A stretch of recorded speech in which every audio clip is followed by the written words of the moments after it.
And welcome back to my channel. So today I'm going to be sharing with you a very special treat for Ganeshji as we're celebrating the festival of Ganeshji. And here's my thali ready to celebrate. Today we're going to be making halwa style modaks, and if you wanted to give your modaks, your offerings to Ganeshji a little bit of a twist this year, you can follow my recipe. We're making it with coconut and dried fruits. So if you like this recipe, then do like and subscribe, and follow me on my Instagram. I'll leave the link in the description box below.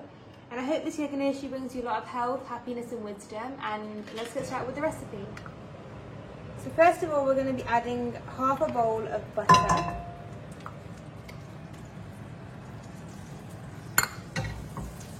And we're going to be melting this, like how you would for when you're making halwa. So as you can tell, our butter has melted, and now we're going to add the flour. You can use whatever flour you'd like, and as when you make halwa, you have to keep stirring it to make sure it doesn't burn. We're going to be doing the same here with the modaks. So as you can tell, when you're mixing your butter and your flour together, you want it like to slightly release some butter at the sides, and this is like when it slightly starts to release butter, you know that your flour is starting to cook in the butter. And you only wanted to cook it halfway, because halfway through we're going to add the coconut. So we've got grated coconut, and we're going to add that in now. And you're going to keep stirring it until it fully releases the butter. Okay, so as you can tell, it's starting to combine and stick together. At this point you can smell the coconut and like the halwa getting ready, and when you can smell that, at that point you're going to add the sugar. So we're adding half a bowl of brown sugar, and you're going to keep stirring it until the sugar melts. Okay, so the sugar's melted and combined in with the flour, butter and the coconut. So now we're going to add some milk, and we're going to add 1 bowl of milk, and make sure you keep stirring whilst adding the milk.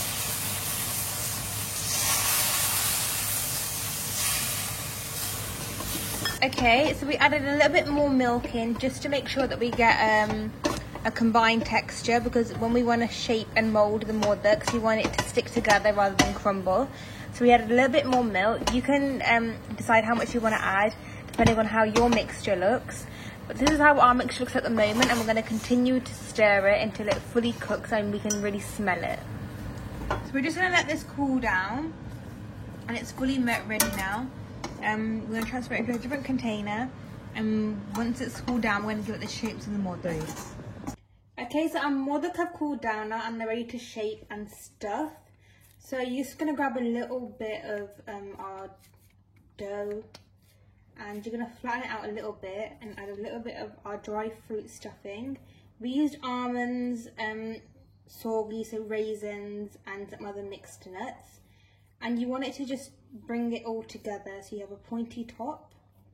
So you're going to continue to just bring it together. And as you can tell, you can naturally give it its modak shape without using a modak moulder. And then you want the bottom to be stable, so just press it down slightly and continue to make a sharp top at the beginning.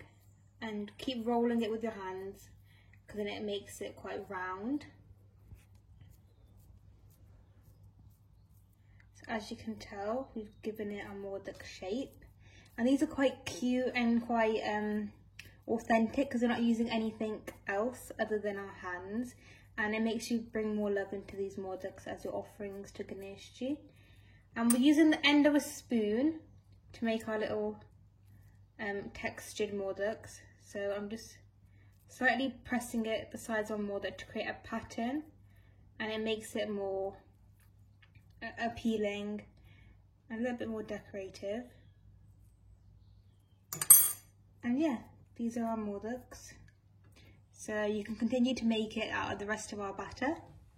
So guys, our modaks are ready, and as you can tell, they've turned out really well. They've cut their shape, they look exactly like modak even though we didn't use a modak moulder. And these are made in a style that we make halwa or prasad.